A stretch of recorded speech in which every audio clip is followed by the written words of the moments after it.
Bienvenue à toutes et à tous, je suis Marius, j'espère que vous allez bien.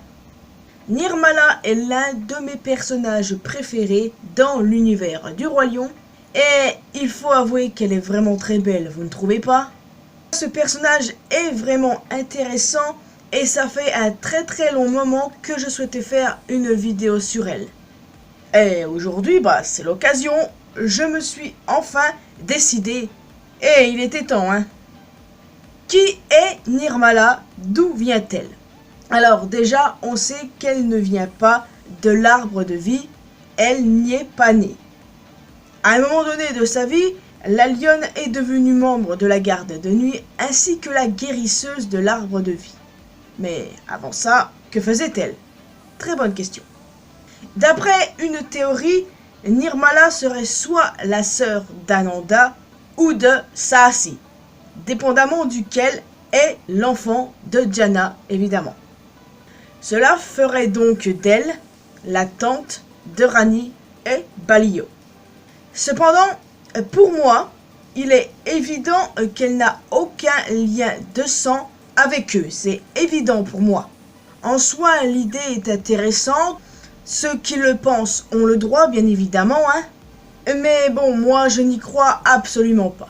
Et donc, ça fait de Nirmala la seule lionne du clan à ne pas avoir de lien de sang avec la famille royale. Bon, après peut-être qu'il y avait d'autres lions dans ce clan et qu'il leur est arrivé quelque chose de pas très joli, comme peut-être une épidémie qui est passée par là et qui a emporté la moitié d'entre eux, dont les parents de Rani et Balio. Oui, c'est quelque chose que j'avais évoqué quand j'avais fait justement ma vidéo sur Ananda et Saasi. Oui, c'est vrai, j'avais évoqué ça. Et je pense toujours que c'est le cas, mais bref. Là, je me suis un petit peu quand même éloigné du sujet, non? J'ai aussi tendance à penser que Nirmala et Surak forment un couple. Ou du moins ne sont pas en couple, mais ont des sentiments l'un pour l'autre, vous voyez. La plupart des fans les imaginent ensemble. Et tout naturellement, c'est également mon cas, les amis. Oui, j'en fais partie. J'ai pas mal de headcanon sur eux. Comme par exemple, c'est Surak qui a donné à Nirmala la fleur qu'elle porte. Ou alors, beaucoup moins gay, hein, ils étaient ensemble, mais on fait un break lorsque Saasi et Ananda sont décédés pour que Surak puisse prendre soin de leurs enfants Rani et Balio. Mais là encore, je m'éloigne du sujet, mais franchement, c'est un couple que j'aime beaucoup. Et bon, je pense qu'il y a très peu de gens qui ne les aiment pas en couple. Il y en a qui existent, j'en connais, parce qu'il y en a qui shippent plutôt Surak avec Varia, la tigresse, ou Nirmala qui serait lesbienne. J'aime bien les headcanons des fans, ils sont très cool. Enfin bon, revenons dans le vif du sujet tout de même, mes chers amis. Alors, certains pensent que Nirmala est née à la Terre des Lions. Oui, il y en a qui pensent ça, les amis, allez savoir pourquoi. Après, je ne dis pas que c'est impossible, évidemment, libre à chacun d'interpréter les choses comme il le souhaite. Hein. Peut-être que quand Scar a pris le pouvoir, elle est partie avec sa famille dans un autre endroit et que plus tard, elle a fini par rejoindre l'arbre de vie. Everything is possible, hein, évidemment. Ou alors, elle est liée à un ou plusieurs persos, canon ou non, de l'univers du Roi Lion. Se pourrait-il qu'elle soit liée à Chumvi et Kula, au vu de leur pelage sombre? Ou alors, se pourrait-il que Nirmala soit la fille de Scar? Bon, ça n'a aucun foutu sens, mais comme personne n'a encore jamais évoqué cette possibilité, je la sors la première ici en vidéo, simplement. Quoi qu'il en soit, Nirmala n'est clairement pas liée à la Terre des Lions, pour moi c'est évident. Interprétez ça comme vous le souhaitez, mais bon, moi, ça me paraît pas du tout possible. Dans ma version, Nirmala vivait avec sa famille dans un endroit plutôt proche et à la fois loin de l'arbre de vie.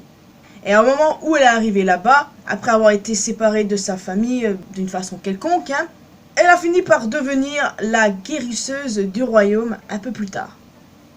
Je l'imagine très bien proche de Jana et aussi d'Ananda. Elle pourrait considérer Jana comme une figure maternelle et du coup considérer Ananda comme sa sœur. Ouais, j'aime bien l'idée personnellement, j'aime bien cette idée-là. Enfin, c'est un personnage vraiment, vraiment intéressant, hein. Et c'est quand même dommage qu'on n'en ait pas appris davantage sur elle, quoi. Elle aurait mérité plus de focus. Et c'est pour ça que ce serait peut-être intéressant qu'un jour Disney décide de faire une série sur la garde de nuit. Je veux dire, à partir de là où tout a commencé, Jana, ce qui s'est passé avec Saasi et Ananda, comment ils sont morts, s'il y avait plus de lions, savoir d'où Nirmala vient. Voilà, c'est pour ça que ce serait intéressant de faire des séries sur des personnages secondaires du Roi Lion. Et franchement, moi, une série sur la garde de nuit, moi je suis chaud.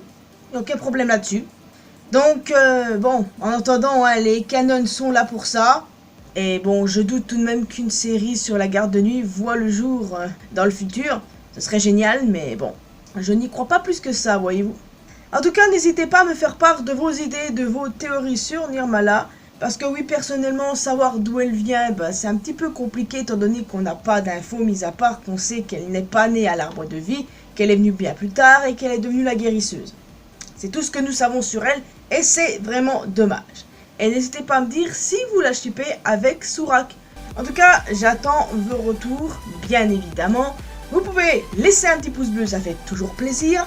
Vous pouvez me retrouver sur mes réseaux sociaux, Facebook, Twitter et Instagram. N'hésitez pas à rejoindre la communauté mariusienne sur Discord. Et le plus important, abonnez-vous à cette chaîne ainsi qu'à ma chaîne secondaire pour que l'on puisse se retrouver dans une prochaine vidéo. Portez-vous bien les amis. À la prochaine.